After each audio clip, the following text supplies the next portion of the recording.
Berade. Yo. Okey.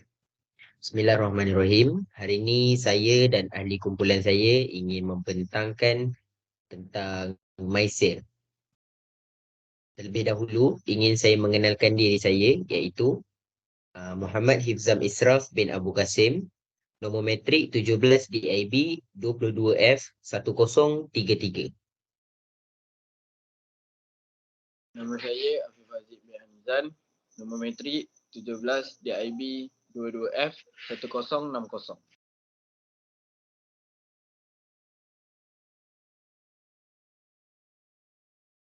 Okay. Nama saya Muhammad Rashid bin Asmuni. Nombor kad matrik saya ialah 17 DIB 22F 1064.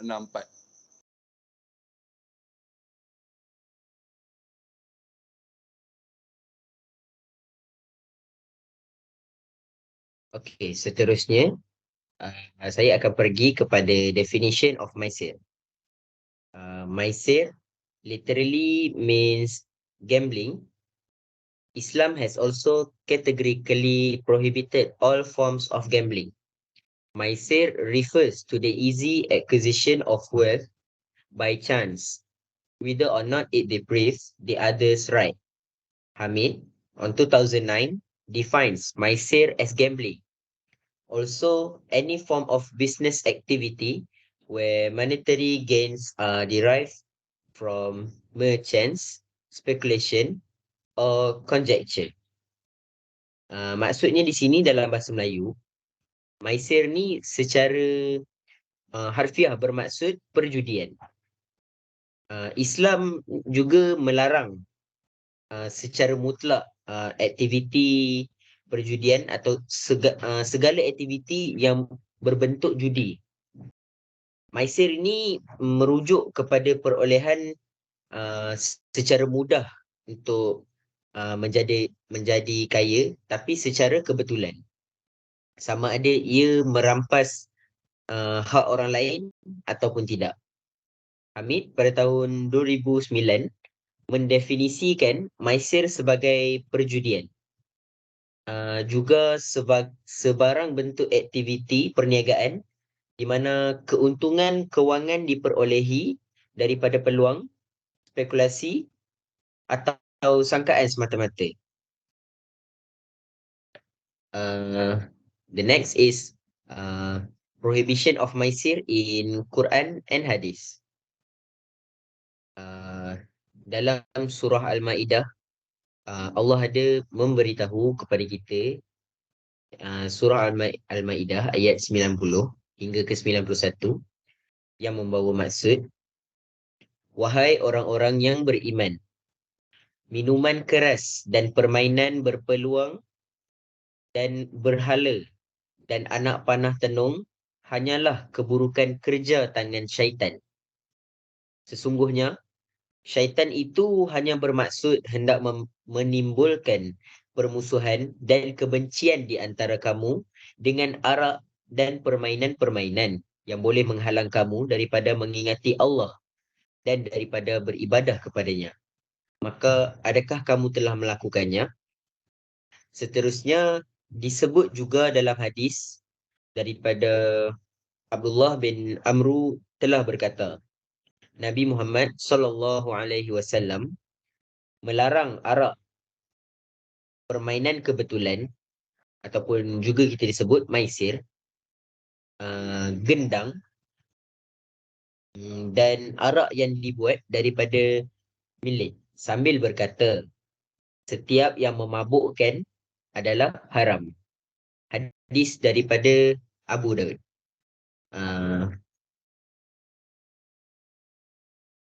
Seterusnya slide ini akan saya berikan kepada Afif Haziq bin Anizan. Okay, seterusnya kita akan masuk dalam why maisir is prohibited. Kenapa maisir ni dilarang dalam Islam? Okay, dia punya ni daripada Dr. Muhammad Maksum Billah. Yang pertama, perjudian. Perjudian ni dia sebab maisir ni kan perjudian. So antara contoh judi yang masuk macam nombor ekor, cabutan undi, loteri.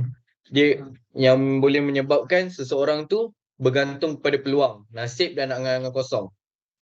Dengan itu, orang itu akan menjadi macam malas bekerja. Kalau dia bekerja pun dia kerja main-main sebab dia fikir kalau dia main judi ni dia akan dapat ganjaran yang setimpal. So dia akan lupa bekerja, dia akan buat kerja tu sebagai sambil lewa.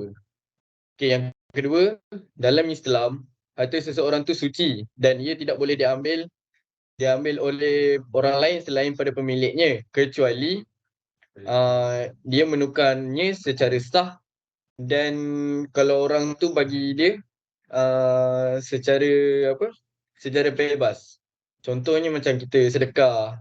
Okay, contoh macam saya nak sedekah dekat orang. So saya niat saya sedekah. Melainkan pada tu boleh. Okay, seterusnya kita masuk kepada slide the difference between maisir and gharar. Saya serahkan kepada Arash.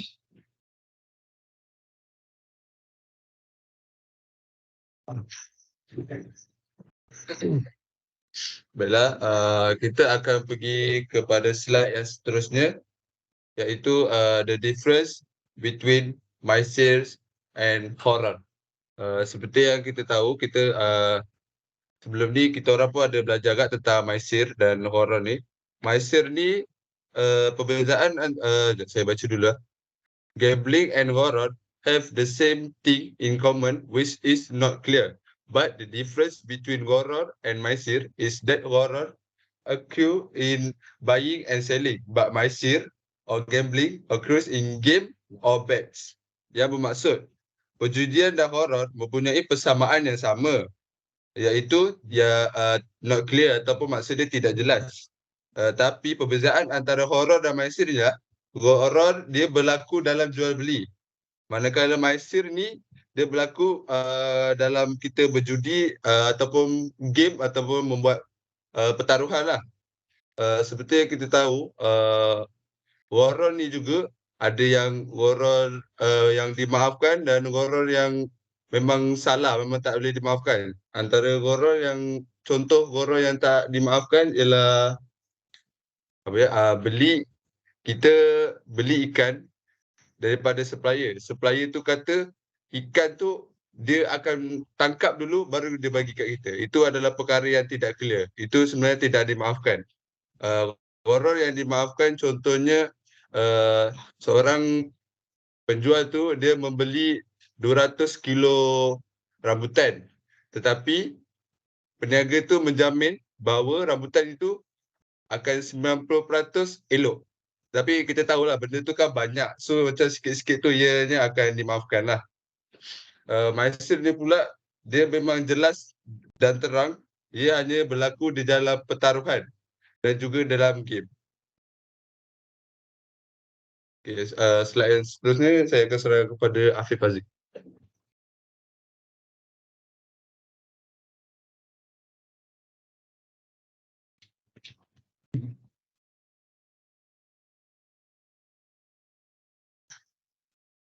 Okay, seterusnya kita akan menerangkan sedikit example of maisir. Contoh yang pertama, conventional insurance and derivatives. Maksudnya insurans dan derivatif conventional. Macam insurans tu daripada conventional punya PHA. Kiranya dia macam tak tentu lah benda tu, tak betul. Okay, yang kedua, skim hadiah. Maksudnya kalau macam kita kita bersukan, kita menang, kita dapat duit. Tu sebagai, dia kira dalam Islam, dikira sebagai maisir. Yang ketiga, card playing with bets. Maksudnya kita main kad, kita letak duit. Macam saya cakap tadi, kita letak duit, kita letak taruhan. Kalau menang, kita ambil duit tu. Yang keempat, loteri. Loteri ni satu permainan, bukan contoh, cara bermain dia, dia macam nombor ekor lah, nombor ramalan apa semua. Lepas tu kita letak yang banyak untuk teka nombor tu kena kat kita ke tak, macam tu. Benda tu jadi macam tak betul. Alright, seterusnya kita balik pada Arash untuk mindset in Islamic banking.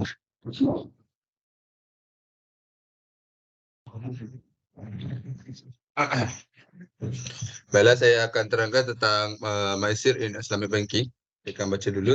According to the Islamic economic system, all the system will be imperishable in which there is no mutual cooperation and the well-being of one depends on the misery of another.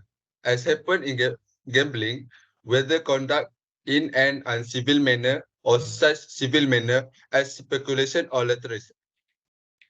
Maksud dia di sini adalah menurut sistem ekonomi dalam Islam, semua sistem itu tidak dibenarkan di mana tidak ada kerjasama bersama dan kesejahteraan seseorang bergantung pada kesejahteraan orang lain. Seperti yang berlaku dalam perjudian, sama ada dilakukan secara beradab atau dengan sivil.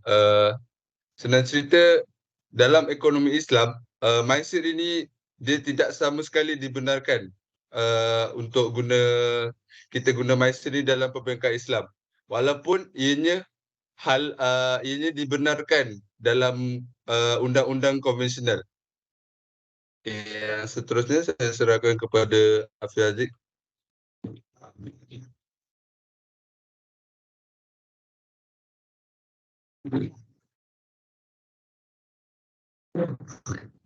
Ya. Okay, seterusnya what are the effect and consequence of Maisir? Dia kat sini kita letak dua je lah. Okay, yang pertama, pengabaian tanggungjawab. Okay, kalau kita dah ketagih main judi ni, dia akan menyebabkan seseorang tu lupa dengan tanggungjawab, dengan amanah yang dipikul. Contoh macam tanggungjawab dia lupa solat, dia lupa untuk berbakti kepada kedua ibu bapa dia. Dia lupa amanah dengan orang bagi amanah dekat dia untuk jaga company tu, dia ambil duit company tu. Macam tu lah kira-kira. Okay, seterusnya yang nombor 2 kita akan serahkan kepada Arash. Okay, nombor dua ialah destroying the family institution. This gambling addiction can cause a person to sacrifice the happiness of the family and the neglect the family's livelihood, whether it's wife or children, because their livelihood will be used for gambling. Ketagihan berjudi ni dia boleh menyebabkan seseorang itu untuk mengorbankan kebahagiaan keluarga dan mengabaikan nafkah untuk keluarga diorang, sama ada isteri atau anak-anak. Kerana rezeki yang dia dapat tu, dia akan gunakan untuk berjudi. Kita sendiri pun boleh tengok dalam akhbar ataupun di dalam berita, banyak kes-kes tentang suami yang mengabaikan tanggungjawab kepada keluarga sendiri disebabkan judi. Jadi, contohnya saya serahkan kepada Himzah.